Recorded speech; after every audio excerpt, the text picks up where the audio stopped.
पहलगाम हल्ल्यानंतर भारतीय नौदलाने आक्रमक भूमिका घेतली आहे। पाकिस्तानशी 2 हात करण्यासाठी नौदलाने कंबर कसली आहे।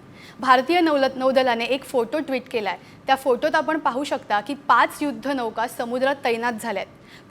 पहलगाम हल्ल्याच्या पार्श्वभूमीवर नौदलाकडून हे ट्विट केल्यानंतर भारत आता पाकिस्तानच्या विरोधात मोठं पाऊल उचलणार असल्याची जोरदार चर्चा रंगली।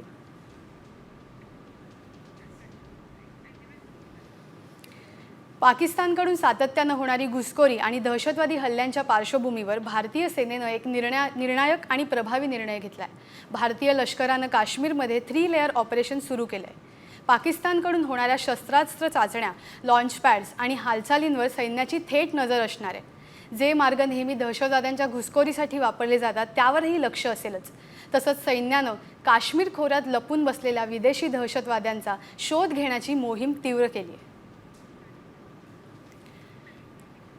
पाकिस्तान विरोधात 3 लेयर ऑपरेशन कसं असेल ते आपण पाहूयात।